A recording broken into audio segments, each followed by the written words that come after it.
Bon, bienvenue à tous et à toutes pour une nouvelle vidéo, la 4e de la chaîne. Ça fait déjà un mois qu'on poste. Cette vidéo-là va me servir un petit peu de point de repère pour savoir d'ici quelques mois, voire années si je retombe dessus, quelles ont été mes premières impressions de la ville de Séoul. Après un mois et demi, qu'est-ce que j'en pense réellement? Est-ce que ça me plaît? Est-ce que ça me plaît pas? Quelles étaient mes attentes à la base? Et à quoi correspond finalement la ville de Séoul après avoir vécu un mois et demi? On va commencer, bon je vous préviens, j'ai rien écrit du tout, j'ai même pas un plan, je vais pas du tout y aller méthodiquement. Je vais juste donner mes avis à chaud sur certains thèmes qui vont me venir à l'esprit comme ça. C'est peut-être pas une bonne idée d'ailleurs, j'aurais peut-être dû écrire un truc, peut-être que ce serait un petit peu plus construit. Mais c'est pas grave, je veux vraiment avoir un avis honnête. Et j'ai pas envie de me guider pour parler certaines choses que j'ai pas forcément envie de parler dans cette vidéo, ou alors qui me viennent pas à l'esprit et sur lesquelles je n'ai pas forcément remarqué. Donc là, ce dont je vais vous parler, c'est essentiellement de mon aventure à Séoul, de comment je perçois la ville. Et j'y suis dans un cadre pour vivre et pas dans un cadre touristique, donc ça va peut-être pas forcément matcher les attentes que certaines personnes vont voir en regardant cette vidéo. Mais je vais essayer d'aborder quand même les points les plus intéressants, histoire de vous teaser un petit peu à quoi correspond la vie à Séoul, même si vous le voyez quand même relativement bien à travers les dernières vidéos qu'il y a eu sur la chaîne. Commençons par le commencement, le tout premier jour à Séoul, comment ça s'est passé. Est-ce que c'est, une fois qu'on arrive là-bas, est-ce que c'est difficile d'essayer de rentrer dans cette ville-là? En fait, ce qui est très simple, déjà l'aéroport de Séoul, il n'est pas à Séoul même, il est à Incheon, qui est environ à 1 heure et demie de Séoul. Mais il faut savoir que c'est extrêmement bien desservi Séoul, c'est-à-dire qu'ils ont pensé à la chose, ils ont fait une sorte de train express qui part de Incheon pour arriver à Seoul Station qui fait partie d'une grande ligne de métro parmi les nombreuses lignes de métro qu'il y a au sein de Séoul, parce qu'il faut savoir que Séoul, c'est une ville qui est extrêmement bien desservie d'un point de vue transport public. Et donc ça, c'est vraiment excellent, c'est un point que j'ai remarqué directement quand je suis arrivé et qui est vraiment que je trouve vraiment incroyable, c'est que c'est une ville qui est parfaitement desservie. Tu as envie d'aller à n'importe quel endroit, il y aura soit un métro qui est plutôt rapide d'ailleurs. Il faut savoir que je trouve que le métro est bien plus rapide que dans les autres villes que j'ai fait, et qui est rapide et qui en plus dessert littéralement tout Séoul, donc c'est vraiment incroyable. Il y a je sais plus combien de lignes de métro, mais les plans sont assez bien indiqués, tout est écrit en anglais donc tu peux te retrouver assez facilement. Et une fois que vous arrivez du coup à l'aéroport, moi ce que je vous recommande de faire, et ce qu'on a fait, c'est acheter une carte prépayée comme ça de téléphone. Et en fait, cette carte prépayée là, qu'est-ce qu'elle va faire? Elle va servir du coup de carte SIM. Donc en fait, vous avez votre carte prépayée de téléphone et vous gardez absolument ce truc là parce que ça vous sert du coup de carte de titre de transport et que vous allez recharger dans n'importe quel métro ou autre. Donc voilà comment ça se passe les premiers jours arrivés à Séoul. Vous arrivez, vous prenez vos petits transports, vous allez dans le lieu indiqué. Il faut absolument installer Naver d'ailleurs, si vous ne connaissez pas, c'est une application qui est l'équivalent de Google. Donc Google Maps ne fonctionne pas très bien ici, il faut utiliser Naver Map, et Naver Map ensuite vous explique en détail, comme Google Maps, comment se déplacer d'un point A à un point B au sein de Séoul, et c'est vraiment très bien. Bon, maintenant parlons de la ville en elle-même. Est-ce que Séoul, ça match vraiment l'idée qu'on a que c'est une ville qui est agréable à vivre, qui est pensée pour simplifier la vie? La réponse est complètement oui. Tu arrives à Séoul, t'es en total jet lag, donc t'es totalement décalé, et pas de souci, même la nuit tu peux te déplacer, aller chercher un petit truc à graille, et tout est vraiment pensé ici pour que ce soit simple. Que ce soit les transports ou alors le rendez-vous pour prendre peut-être votre carte de séjour, enfin tout est réellement pensé, jusqu'à même des petits détails qui sont complètement nuls, mais je pense à un truc qui m'a quand même pas mal marqué, et c'est un des premiers trucs que j'ai remarqué, c'est les gens ici sont quand même assez addicts au smartphone. Et par exemple, tout le monde respecte les feux de piétons. Ici, c'est un truc qui est quand même assez différent en France, c'est que vous allez vraiment respecter les feux de piétons. Et pour les gens qui sont complètement accros au smartphone, même au sol, ils mettent les lignes soit rouges quand c'est rouge ou vert. Voilà, c'est ce genre de ville qui va penser jusqu'aux petits détails pour que la ville soit complètement agréable. Bon, par rapport aux courses d'ailleurs, du coup, comme je vous ai dit, il y a quelques supermarchés assez superficiels qui sont ouverts toute la nuit avec de quoi vous alimenter si vraiment vous êtes dans du snacking, je sais pas, des petits trucs à manger comme ça, enfin, vous avez vraiment de quoi manger, et souvent ici les gens d'ailleurs mangent la plupart du temps ce genre de choses là, ou vont dans des restaurants parce que c'est vraiment pas cher, vous vous débrouillez pour avoir un repas largement en dessous de 10 euros. Par exemple, moi là je viens de commander, que je vais manger après cette vidéo, un plat de tonkatsu On a environ 300 grammes de porc pané avec 2 sushis, un coleslaw, du riz, une soupe, etc. Tout ça, ça m'a coûté 6 euros. Donc voilà, c'est un vrai repas et relativement dans tous les restaurants que vous allez aller, vous allez pouvoir trouver des bons repas, vraiment pas chers. Ce qui pousse quand même la plupart des gens à ne pas forcément faire de grosses courses, à part si vous êtes un foyer avec une famille, vous faites à manger, etc. Mais de ce que j'ai pu discuter avec les Coréens que j'ai rencontrés qui ont un âge, qui sont soit étudiants ou alors qui sont dans la vingtaine, la plupart du temps ils font pas réellement de courses, à part acheter peut-être un petit peu de riz, etc. Mais à ce niveau-là, les gens ne sont pas à fond dans les courses. Et du coup, comment on fait pour une personne comme moi qui suis un sportif, mais vraiment ça entre guillemets, mais quand même qui va à la salle, qui essaie d'avoir une alimentation qui reste assez clean, qui veut manger un certain nombre de protéines sans forcément avoir trop de gras, enfin voilà. Quelqu'un qui, moi j'ai l'habitude de me faire à manger, il faut savoir que je me fais habituellement tout le temps à manger, donc j'ai quand même envie de garder cette habitude là parce que j'aime bien savoir ce que je mange, un truc qui est vraiment sain, etc.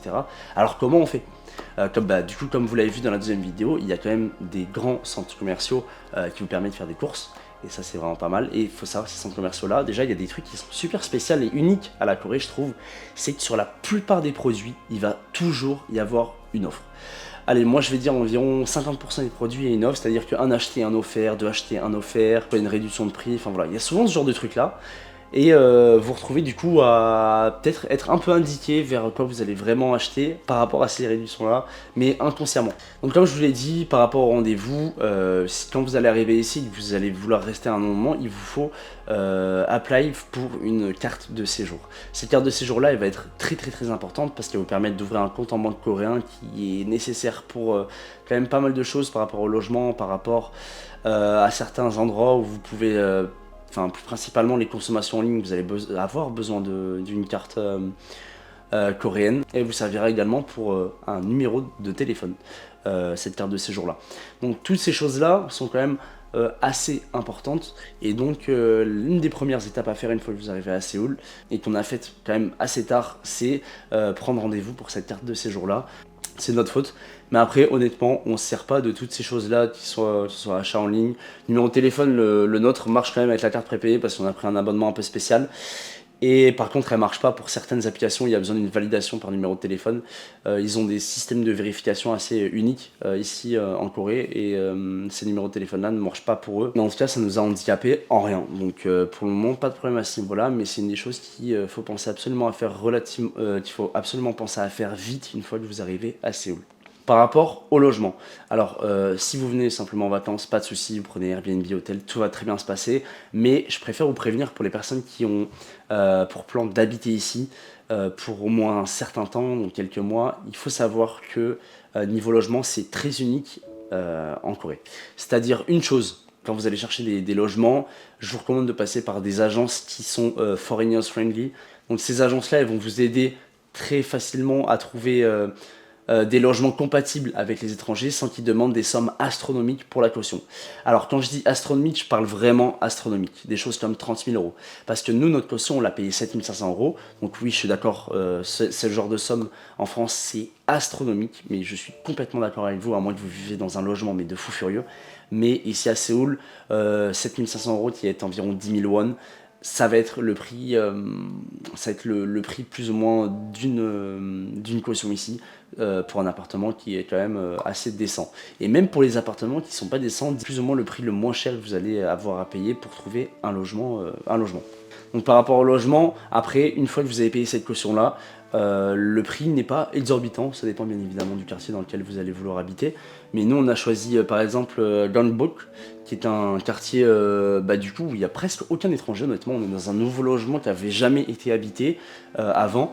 Honnêtement c'est pas du tout un problème qu'il n'y ait aucun étranger, justement on se sent un petit peu unique, même quand on va dans les petits cafés qui est en bas de chez nous, parce que, ah oui, le café on en reparlera, c'est quelque chose qui est vraiment unique à la Corée, mais même quand on va dans les petits cafés ou dans les petits commerces à côté, ils sont vraiment très heureux de voir des étrangers parce qu'ils n'en ont pas l'habitude ici. et ils sont super sympas avec nous. Et d'ailleurs les Coréens de manière générale sont tous hyper sympas avec les étrangers. Enfin en tout cas nous on n'a jamais eu une mauvaise expérience avec des gens qui nous regardent un peu bizarre, qui nous regardent méchamment. Bien évidemment on est étranger, on n'est pas dans un pays qui a l'habitude d'avoir énormément d'étrangers. C'est-à-dire dans le métro vous allez peut-être être 2-3 étrangers max, beaucoup de touristes, bien sûr il y a beaucoup de choses comme ça, mais des personnes qui vivent ici dans ce genre de quartier là, vous allez pas en voir énormément. Et c'est pour ça que bien sûr va y avoir des gens qui vont vous fixer, c'est pas du tout un problème, moi je trouve, ça me dérange pas, justement ça je trouve c'est un petit peu plus c'est flattant. Vous avez des gens qui vous regardent, ils sont là en mode ah waouh. Enfin, ils parlent pas forcément entre eux sur vous, hein, mais vous voyez que les regards sont quand même assez souvent posés sur vous. C'est pas du tout quelque chose de dérangeant. Et du coup, niveau loyer, vous allez réussir à trouver quelque chose qui est quand même assez raisonnable. Ça dépend bien sûr de ce que vous voulez, mais nous, vous avez vu l'appartement, c'est un très bel appartement. On a 3 chambres, on a un loft, on a 2 salles de bain, il est tout équipé niveau électroménager. Bon, on a dû bien sûr faire venir des meubles, mais on paye quelque chose comme même pas 1000 € par mois. Donc en vrai, c'est vraiment très honnête et c'est pas super cher. Donc franchement, super. Bon, un point quand même qui est assez important à remarquer, c'est que les gens ici, par rapport à leur style d'éducation, s'ils vont trouver quelque chose de propre, vous allez peut-être le trouver sale, et vice versa. Je pense à un exemple précis, c'est que les gens ici, ils reniflent beaucoup et ils crachent. Par contre, si vous mouchez, ils vont trouver ça très bizarre. Honnêtement, vous êtes là, vous entendez ça, d'un point de vue complètement logique, c'est bien plus dégueulasse de garder sa morve, de la garder en soi, là, de lâcher des gros molars par terre. Je pense qu'on est tous d'accord là-dessus. Mais eux, par contre, ils trouvent ça vraiment dégueulasse de se moucher dans un mouchoir et de le garder sur soi ou pas de le jeter direct, ou je sais pas exactement ce qu'ils trouvent dégueulasse, mais peut-être de juste enlever cette morve-là par votre nez, je sais pas, c'est peut-être juste ce truc-là qui les dégoûte, mais en tout cas, eux, ils supportent pas ça. Bon, donc je vais vous parler un petit peu de comment sont les sorties nocturnes à Séoul. Je pense que ça intéresse quand même pas mal de monde de savoir comment sont ces sorties. Donc, moi, je vais vous dire honnêtement, je trouve que Séoul, ça éteint la France niveau night. Je connais pas les plus grands clubs de France, genre à Paris, je sais pas exactement comment c'est là-bas, mais 3 points que je vais vous dire que je trouve du coup est vraiment trop bien quand tu sors. Premier point déjà, c'est que il y a des quartiers précis pour sortir. C'est-à-dire que vous allez aller dans le quartier et il va y avoir plein de boîtes de nuit différentes dans le même quartier. C'est-à-dire que dans la même soirée, vous allez pouvoir sortir d'un club. En fait, quand vous rentrez dans un club, ils vous mettent un tampon. Faites la queue pour avoir ce tampon, vous rentrez dans le club autant de fois que vous voulez, sans faire la queue. Vous passez devant, montrez le tampon, vous rentrez. Et donc, ça fait que dans des soirées, dans une seule soirée, vous allez passer par un club, 2 clubs, 3 clubs, 4 clubs, et vous allez switcher. Dès qu'un club vous plaît plus, vous rentrez dans un autre. Et du coup, ça fait que votre soirée, elle est beaucoup moins redondante qu'en France. Surtout que l'entrée des clubs, deuxième point, est gratuite. Donc, c'est-à-dire que vous allez pouvoir du coup avoir ce style de sortie là, c'est-à-dire aller dans un club, c'est gratuit, stomp, bam, vous rentrez, vous faites votre vie, nanani, vous ressortez, hop, deuxième club, stomp, hop, vous rentrez, nanani, vous kiffez. Surtout qu'il y a plein de clubs avec des styles de musique différentes, donc je sais pas, vous avez envie d'aller dans un club de EDM, ou je sais plus comment ça s'appelle, ici qui fait bien ça il y a quelques années, l'EDM, il y a personne dans le club, ok très bien, vous sortez, vous allez dans un club, voilà, ça pour moi c'est vraiment trop bien, parce que ça rend vos soirées uniques, et pas du tout ennuyantes, c'est-à-dire que vous ennuyez un endroit, ok, pas de soucis, on va dans un autre, vous voyez, donc ça pour moi, ça c'est vraiment trop bien, et rien que pour ça, ça éteint la France. Après, bien sûr, c'est possible de le faire en France aussi. Sauf que vous allez payer quoi, 18 balles l'entrée à chaque fois? Ça casse un peu les couilles quand même, on est d'accord. Bref.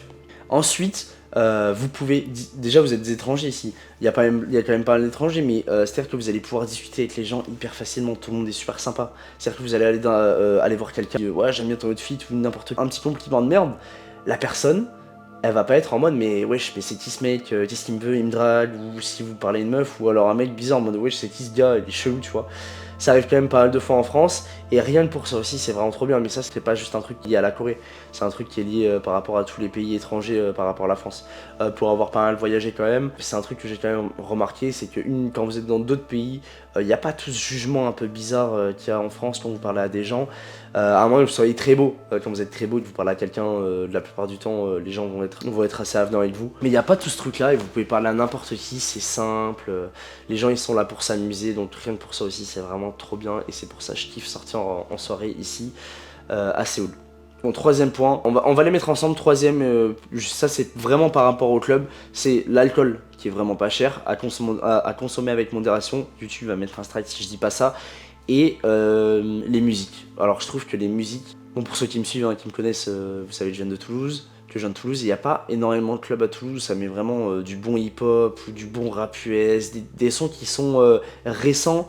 À chaque fois en fait, quand on va en club, la plupart des clubs, les sons sont récents et les DJ sont chauds, genre les musiques sont trop bien. C'est-à-dire que à Toulouse, quand je vais en boîte de nuit, je vais pas pour la musique. Genre la musique, souvent, elle est pas hyper bien, j'y vais pour m'amuser avec mes amis, mais là, je vais là-bas, je passe la plupart de mon temps à danser, tellement les sons sont lourds. Je connais les trois quarts des sons qui passent, enfin vraiment, c'est trop trop lourd. Après, ça, c'est vraiment un truc qui est lié à Toulouse. Je suppose qu'à Paris, il doit y avoir des très bons clubs de hip-hop, rap US, etc.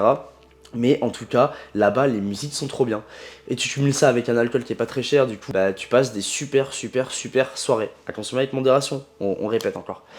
Ensuite, par rapport aux Coréens précisément, par rapport aux boîtes de nuit, donc eux, par rapport aux soirées en général, eux, ils savent pas boire. Concrètement, les Coréens ne savent pas boire. C'est-à-dire qu'ils vont se détruire, ils vont se miner la gueule à une vitesse éclair. Et tu te retrouves du coup dans la rue à marcher et à croiser des mecs qui sont HS. Mais quand je te dis HS, ils sont dans la rue, ils dorment. Les poteaux, ils dorment, ils sont allongés comme ça, ils ronflent. C'est une dinguerie. C'est le seul pays dans lequel je suis allé où tu te promènes dans les rues où ça sort, tu croises dans la même soirée 10 personnes qui sont éteintes. Mais éteintes, tu vois. Et tant que tu respires ou quoi, les flics s'en battent les couilles, genre. Ils vont venir, ils vont passer la main comme ça, ok c'est bon, ils respirent, ils le laissent comme ça, tu vois. C'est une dinguerie, ça à ce niveau-là, c'est vraiment abusé. Enfin bref. Je trouve ça d'ailleurs assez... c'est pas forcément rigolo, mais c'est juste tellement différent de la France. C'est pour vous dire à quel point le pays est quand même sécurisé. Qu'il y a un autre point intéressant qu'on va parler juste après, c'est que le pays est vraiment safe. Pour que tu te permettes de te miner la gueule, donc t'es vraiment à la merci de n'importe quoi, que tu te fous dans la rue et tu rompiches, c'est une putain de dinguerie quand même. Et que ce soit meuf ou mec, hein, ils s'en battent les couilles les deux. Hein. Ils se minent la gueule. En fait, ce qu'ils font, c'est qu'ils achètent du soju. Soju, c'est l'alcool ici. Le soju, c'est pas très fort, c'est un petit peu plus fort que du vin.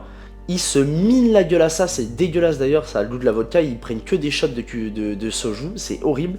Il y a des soju aux fruits, c'est assez bon, où ils le mélangent avec de la bière, ça passe. Mais souvent, ils boivent le soju comme ça, pur, c'est dégueulasse, je trouve. Désolé pour tous les Coréens qui regardent ça si jamais il y en a.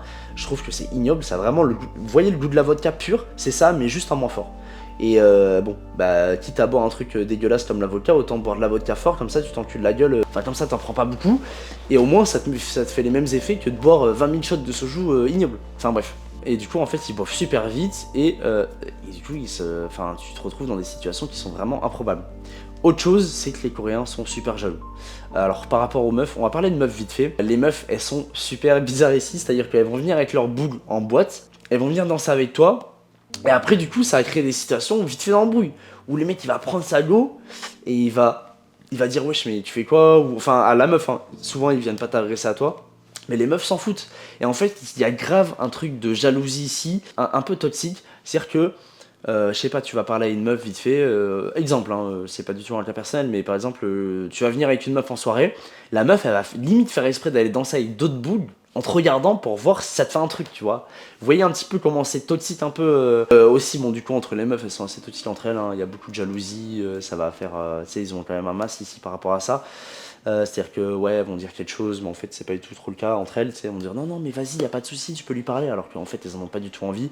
Et même une fille que tu vas voir genre une seule fois, tu vas avoir une pote, tu vas aller lui parler, la go elle va être jalouse, tu vois. C'est ce genre de truc là, en fait, ils ont je pense que les Coréens ici, ils s'attachent hyper rapidement aux gens et ils vont grave se faire des films, tu vois.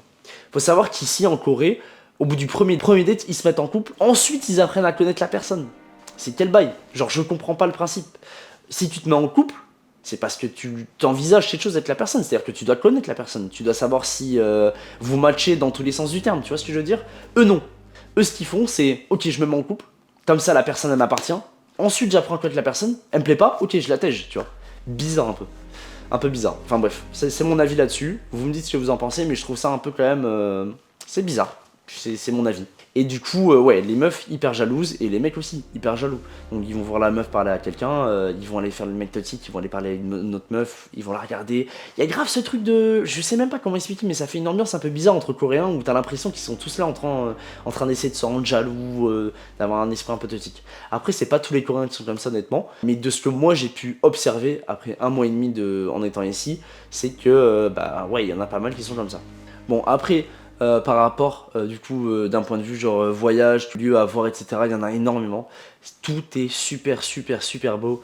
Enfin moi je kiffe la culture qui est asiatique, donc pouvoir voyager dans cette ville là, découvrir des endroits qui matchent cette culture là, comme des temples, etc. C'est vraiment super enrichissant à mes yeux, donc à ce niveau là c'est vraiment trop bien. Si vous venez simplement visiter, comme ma soeur qui va venir là en décembre, on va faire de la randonnée, plein de choses comme ça. Il y a énormément de choses à voir parce que souvent les gens, des Français que j'ai rencontrés ici, ils viennent à Séoul en mode on vient pour les soirées, tu vois. Tellement ça, je sais pas si c'est sûrement à cause des lives de Papsan ou quoi, qui se prennent dans les rues de Séoul, qui voient les soirées. Et tellement c'est agréable de sortir ici en soirée qu'il y en a qui viennent en voyage juste pour ça. Je pense à une certaine personne en particulier, un parisien qui sortait littéralement tous les soirs. Et genre il faisait, je sais plus, genre 23h minuit jusqu'à genre midi presque tous les jours, tu vois. Pour dire à quel point c'est une dinguerie, comment il y a quand même pas mal d'étrangers qui viennent juste pour les nights. Mais moi, si je peux vous donner un conseil par rapport à ça, si vous venez à Séoul, essayez de profiter du coup de la ville parce qu'il y a énormément de choses à voir, il y a énormément de choses à goûter niveau nourriture, il y a pas mal de diversité niveau nourriture. C'est pas la France, hein, qu'on soit clair. La France, il y a littéralement tous les choix possibles niveau nourriture. Ici, ça reste quand même niveau diversité de nourriture plus restreinte que la France, mais t'as quand même pas mal de choses à découvrir. Et c'est le café de Séoul. Le café de Séoul, ici, c'est une putain de... C'est une manie. Ils sont fous. Ils sont fous. C'est une secte. On dirait une secte de café. Il y a des cafés à tous les coins de rue. Les mecs, à 23h du soir, ils vont s'enfiler des cafés glacés. C'est des malades. Tu vas à la salle de sport, les mecs, ils ont pas de pré-workout des gourdes. Ils ont des verres de café. C'est des fous. Enfin, à ce niveau-là, le café, je comprends pas, mais c'est vraiment des malades. Les mecs, ils sont addicts à la caféine. Enfin, c'est un truc de fou. Ça c'est vraiment, je crois, un des trucs les plus fous que j'ai vu à Séoul. Les mecs, ils sont là, ils s'enfilent du café à longueur de journée. C'est des malades. Enfin, bref. Ensuite, profitez juste de la vie ici. C'est tellement simple.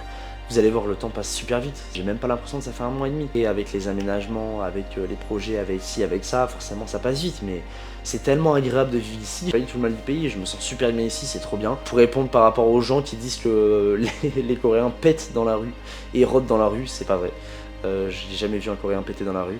Par contre, il y a des odeurs de kimchi pourri sa mère. Donc ça pue sa mère, genre. Et voilà, vraiment, je vais continuer d'enjoy la vie. Je vais continuer à vous faire une vidéo par semaine. Je vais commencer à poster un TikTok par jour à partir de jeudi. Donc allez vous abonner au TikTok qui est en description.